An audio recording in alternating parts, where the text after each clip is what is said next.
Our next honoree exemplifies Boise State University's ethics of innovation and the blue turf thinking mindset.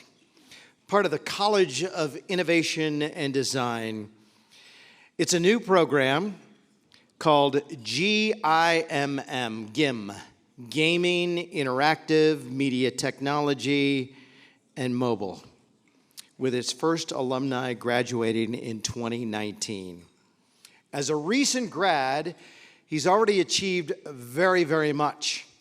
He's a game designer, a software developer, XR developer, VFX artist.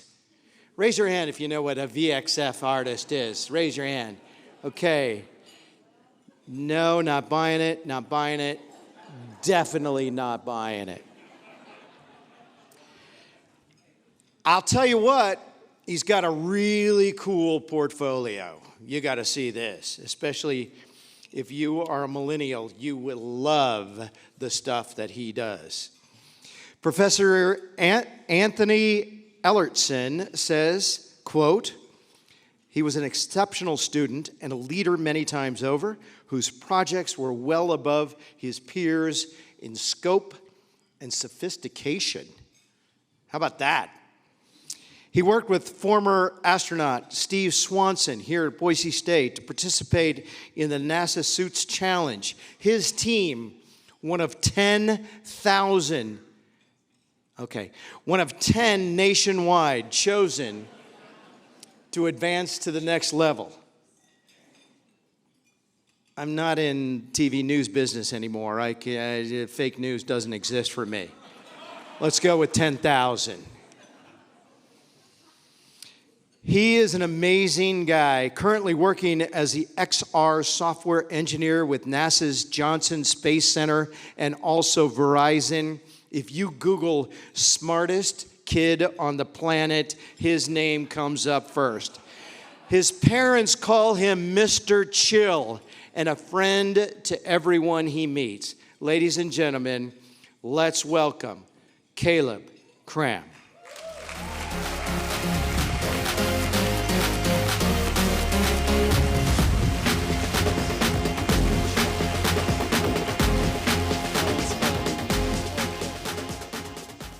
Everybody. It's nice to be here. So I'd like to start by giving a huge thanks to everyone that supported me along this incredibly intriguing learning journey I've been privileged with. I wouldn't be standing here today without the advice and support of a lot of incredible people like Steve Swanson, Karen Doty, Dr. Dan, Ted Appel, and Anthony Ellertson. I just wouldn't be here without their help. So it's really great.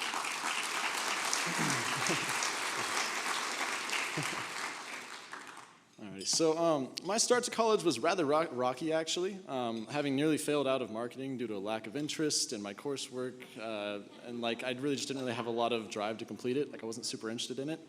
And so I kind of decided it needed a change. So I looked into switching to computer science, and I found that I loved the subject and the logical problem solving involved.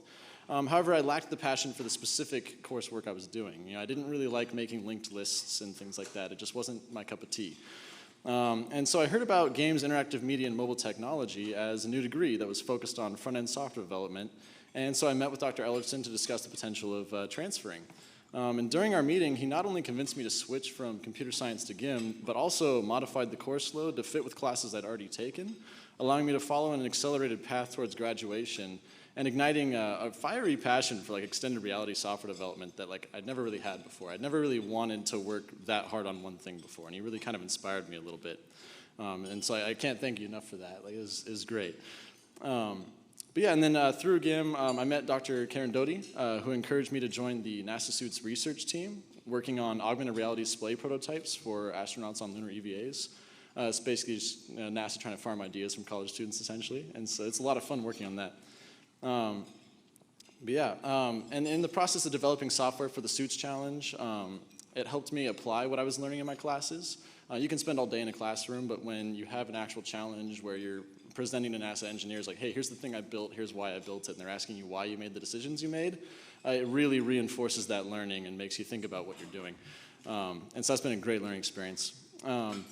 And one of my favorite learning experiences from working on the suits team was working with Steve Swanson to ensure our software would actually help with EVAs, him having actually been on not lunar EVAs, but on spacewalks. We could kind of learn from his experience, and there's a lot of little things that we didn't realize, so it was an invaluable experience there. But yeah, and then, but while leading the suits team, Steve Swanson and Karen Dottie advised me to apply for NASA internships. And I wasn't really sure about it because I had kind of a low GPA from my time in marketing where I wasn't super into school. And so I really didn't think I'd make it, but they convinced me to do it, and I did it, and I can't thank them enough for it because with high hopes and low expectations, I applied to a myriad of openings, and I actually managed to land an interview with Herbert Schilling out at Glenn Research Center, and ended up interning with the graphics and visualization lab out there, and learned a lot from them. During my time with the GViz lab, I was also offered a job with Verizon, working remotely as an XR software engineer, helping build 5G streaming capabilities for extended reality. And due to the flexibility of that contract work with Verizon, I was able to continue interning with the NASA GViz lab out at Glenn Research Center. So it's kind of cool. I got to kind of do a little of both things and keep learning. So I ended up doing 3 cycles with the Glenn Research Center, and I'm now interning at Johnson Space Center, working on a bunch of cool stuff with the HoloLens and doing augmented reality. In summary, my first year in college, I nearly failed out, and now I'm working full-time at Verizon, interning at NASA. So...